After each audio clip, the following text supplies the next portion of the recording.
The bright lights of the America's Got Talent stage had a way of making even the strongest knees feel weak. For Miguel Santos, a high school English teacher from a small coastal town in the Philippines, the stage felt less like a platform and more like a cliff edge. One wrong step, one cracked note, and he could fall, on national television, in front of millions. He stood alone at center stage, hands clasped tightly in front of him, fingers trembling despite his best efforts to keep them still. The massive AGT logo loomed behind him, glowing blue and white, while the audience murmured softly, sensing his nerves. Miguel took a deep breath, but it didn't quite reach his lungs. His chest felt tight, like something heavy was sitting there, pressing down. "Hello," Terry Crews said warmly, his voice booming yet friendly as he approached from the side of the stage. "What's your name, sir?" "M. Miguel Santos," he replied, his accent gentle, his voice thin but clear. "And where are you from, Miguel?" "I'm from Batangas, Philippines," he said, a small, shy smile flickering across his face. The crowd responded with polite applause, a ripple of cheers here and there. Simon Cowell leaned forward slightly, his elbows resting on the judge's table, eyes already studying Miguel with that familiar sharp intensity. "So, Miguel," Howie Mandel said, tilting his head, "what do you do back home?" "I'm a teacher," Miguel answered. "I teach English literature to high school students." "A teacher?" Sofia Vergara exclaimed. "That's beautiful." Miguel nodded. "I've been teaching for 12 years. Simon raised an eyebrow. "And what brings an English teacher from the Philippines all the way to the AGT stage?" Miguel swallowed. This was the question he had rehearsed in his mind over and over.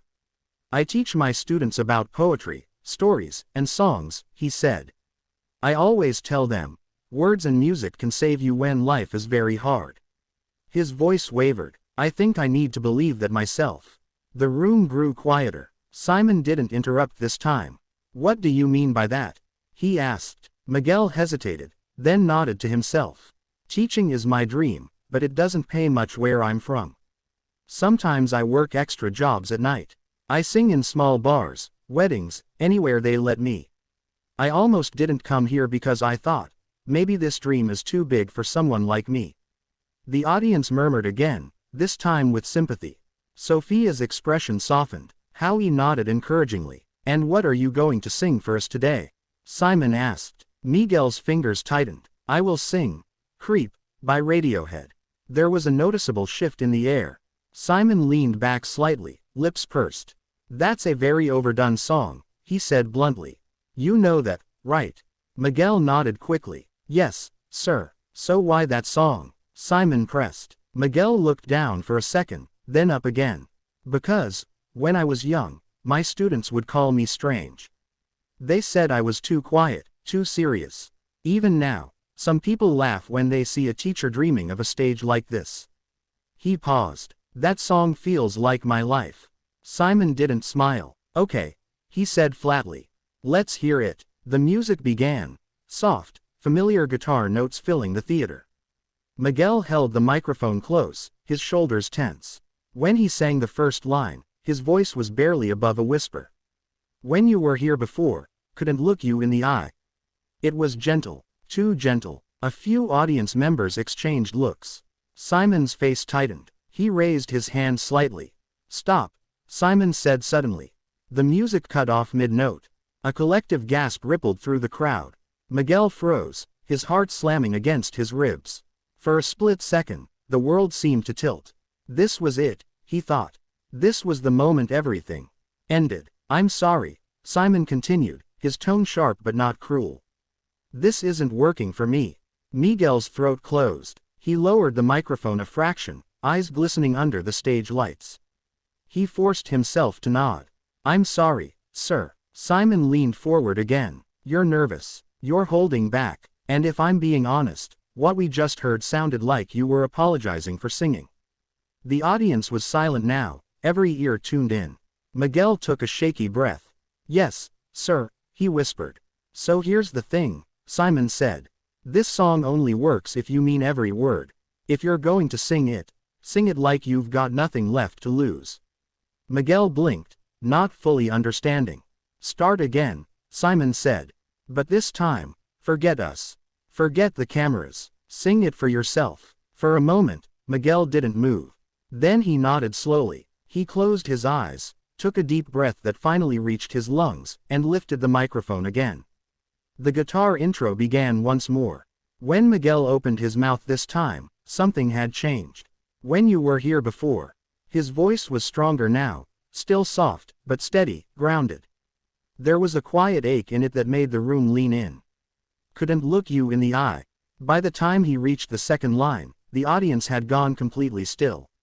No whispers, no shifting seats, just silence. Miguel's eyes remained closed as he sang, as if the stage had disappeared and he was back in the small classroom where he first learned to love music. His voice began to grow, not louder exactly, but fuller, like he was finally letting himself exist in the song. You're just like an angel, your skin makes me cry. Sophia's mouth fell slightly open. Howie's smile faded into something more serious. Even Simon's expression changed, his head tilting almost imperceptibly. Then came the line, I'm a creep, I'm a weirdo. Miguel opened his eyes. The words didn't sound like lyrics anymore. They sounded like a confession. Years of self-doubt, of being told to stay small, poured out of him in that moment. His voice cracked, not from weakness, but from truth. What the hell am I doing here? I don't belong here. A woman in the audience wiped her eyes. Someone else clasped their hands over their mouth. As the song built, Miguel's voice rose with it, raw and unpolished, but painfully real. When he hit the chorus again, he didn't hold back. The fear that had gripped him earlier seemed to burn away, replaced by something fiercer, hope, maybe, or desperation, or both. By the final verse, Miguel was no longer just singing. He was telling his story. She's running out the door. His voice softened again, carrying a sense of longing so deep it felt almost intrusive to witness. The final notes lingered in the air long after the music stopped. Silence. Not the awkward kind, the heavy kind, the kind that presses against your chest. Then the audience stood. The applause erupted like a wave, loud and unrelenting. Cheers echoed through the theater as Miguel stood frozen, his hands shaking again, but this time, it wasn't fear. Tears streamed down his face as he bowed his head, overwhelmed. Sophia was the first judge on her feet, clapping furiously. Howie followed, nodding with wide eyes. Even Simon stood up slowly, his expression unreadable as he joined the standing ovation. Miguel covered his mouth, trying to breathe. When the applause finally softened, Simon sat back down and leaned toward his microphone. Miguel, he said. Miguel looked up, his eyes red. I stopped you the first time because I didn't believe you, Simon said bluntly. The second time, I believed every word. The crowd cheered again. You're a teacher, Simon continued. And what you just did, without even realizing it, you taught us something. That sometimes, when you stop being polite with your talent and start being honest, that's when people listen. Miguel nodded, unable to speak. Howie leaned in. You know, a lot of people come on this stage trying to impress us, he said.